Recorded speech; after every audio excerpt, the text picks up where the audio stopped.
ఆంధ్రప్రదేశ్ రాజకీయాలు హాట్గా మారుతున్నాయి. వచ్చే ఎన్నికలలో జనసేనతో టీడీపీ పొత్తుకుంటుందన్న టీడీపీ ఎంపీ టీజే వెంకటేష్ ప్రకటనపై ప్రస్తుతం భిన్న స్వరాలు వినిపిస్తున్నాయి. ఇదిలా ఉంటే జనసేన శ్రేణులను కన్ఫ్యూజ్ చేయడం కోసమే ఇలాంటి ప్రకటనలు చేస్తున్నారని తెలిపారు జనసేన రీజనల్ కోఆర్డినేటర్ బైరా దిలీప్ చక్రవర్తి.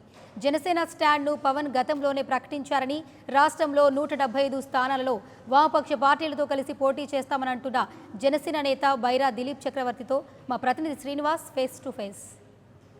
ఆంధ్రప్రదేశ్లో ఎన్నికల వేడి ప్రారంభమైంది. ముఖ్యంగా గుంటూరు జిల్లాలో జనసేన పార్టీ విజయమే లక్ష్యంగా దూసుకెళ్ళడానికి సిద్ధం అవుతుంది. ప్రచార రథాన్ని కూడా సిద్ధం చేసుకుని దానికి సంబంధించినటువంటి ఏర్పాట్లు కూడా పూర్తి చేసుకోవడం జరిగింది. ప్రతి ఒక్క కార్యకర్త కూడా పవన్ కళ్యాణ్ని సీఎం చేయటమే తమ లక్ష్యం అనే విధంగా కష్టపడటం కోసం కూడా ముందున్నామని కూడా చెప్పడం జరుగుతుంది. ప్రస్తుతం ఆంధ్రప్రదేశ్లో రాజకీయాలు వాడివేడిగా సాగుతున్న టైంలో కొద్దిసేపటి క్రితం Telugu Desam party MP TG Venkatesh Telugu Desam పార్టీతో జనసేన పార్టీ పొత్తు ఉంటుంది అని చెప్పేసి ప్రకటించిన తర్వాత దాని మీద భిన్న అభిప్రాయాలు వ్యక్తమవుతున్నాయి. ప్రస్తుతం మనతో Janasena party regional coordinator Baira Dilip గారు ఉన్నారు. వారిని అడిగి, సార్ ఏంటి జనసేన పార్టీ తెలుగుదేశం పార్టీతో పొత్తు ఉంటుందనే ప్రకటనలు వస్తున్నాయి కదా, వాటిని ఏ విధంగా భావించవచ్చు?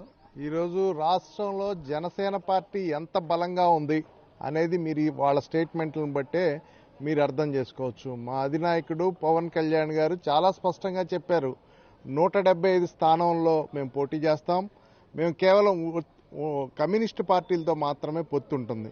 అయితే ఈరోజు జనసేన రోజు రోజుకి బలపడటంతో అధికార పార్టీ ప్రతిపక్ష పార్టీ మాతో పొత్తు కోసం తహతహలాడి వెంపర్లాడుతున్నాయి. అందుకని వాళ్ళు స్వయం ప్రకటనగానే మేమేం చెప్పకుండానే మేము పొత్తు పెట్టుకుంటాం అని ఆహ్వానిస్తున్నారు. అయితే రాజకీయాలు డైనమిక్గా ఉంటాయి. ఎప్పుడు ఏ సందర్భంలో ఎలా సమీకరణలు మారుతాయో అనేది చెప్పలేం. కానీ ఇప్పటికైతే మా పార్టీ, మా నాయకుడు మా విధానాన్ని స్పష్టంగా చెప్పారు. 175 స్థానాల్లో పోటీ చేస్తాం, కమ్యూనిస్టులు సిపిఐ సిపిఎం లాంటి పార్టీలతో పోటీ చేస్తాం, మేము అత్యధికంగా బహుజనులకి ప్రాధాన్యత ఇస్తాం, ముస్లింలకి ఇప్పటి వరకు అవకాశాలు అభివృద్ధి పొందని వర్గాలు ఆర్యవైశ్యులు అయితేనేమి, లేకపోతే బ్రాహ్మణ వర్గాలు అయితేనేమి, బీసీల్లోనైతేనేమి, దళితుల్లోనైతేనేమి వాళ్ళకి కొత్త తరం రాజకీయ నాయకులని తయారు చేసుకుంటామని మా నాయకుడు చెప్పాడు. ఆ విధంగానే మేము ముందుకు సాగిపోతామని తెలియజేస్తున్నాను. రేపు 27వ తారీఖున గుంటూరు జిల్లా పార్టీ కార్యాలయం, అదేవిధంగా శంకారామని బహిరంగ సభకు కూడా ఏర్పాటు చేస్తున్నారు కదా, అది ఎలా ఉండబోతుంది? కార్యకర్తలకు ఏ విధంగా సన్నద్ధం చేస్తున్నారు?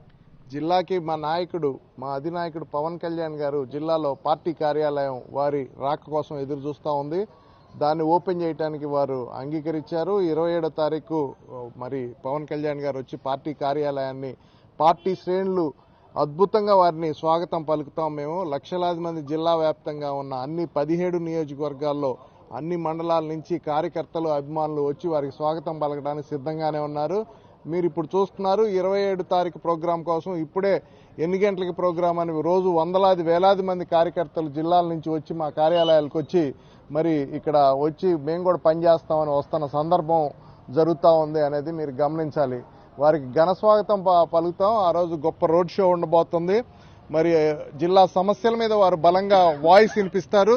జిల్లాలో మొట్టమొదటిసారి అదిను ఎన్నికలు సమీపిస్తున్న తరుణంలో పవన్ కళ్యాణ్ గారు జిల్లాకి రావడం వల్ల చాలా కీలకమైన, మేం కాదు అధికార పార్టీ ప్రతిపక్ష పార్టీ మరి వాళ్ళ గుండెల్లో రైళ్లు పరిగెత్తున్నాయి. వాళ్ళ అనేకమైన అవినీతి ఆరోపణలు ఇట్లాంటి వాటి గురించి పవన్ కళ్యాణ్ గారు మాట్లాడతారేమో, జిల్లా సమస్యలను ఎత్తి చూపుతారేమో అని భయాందోళన వాళ్ళు ఉండి మరి మాకు పర్మిషన్స్ లాంటి వాటి దగ్గర కూడా కొంత ఇబ్బంది పెడుతున్నారు. అయినా మేము అధికారులనే వాళ్ళ డ్యూటీస్ వాళ్ళు చేస్తారని భావిస్తున్నాం. మా జిల్లాలో తోట చంద్రశేఖర్ గారు దీని మీద ప్రత్యేక దృష్టి పెట్టారు.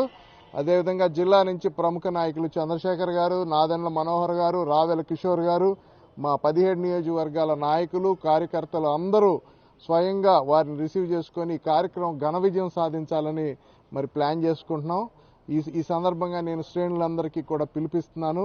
రేపు పవన్ కళ్యాణ్ గారిని స్వాగతం పలకటం మనందరం సిద్ధం రావాలి అని తెలియజేసుకుంటున్నాం.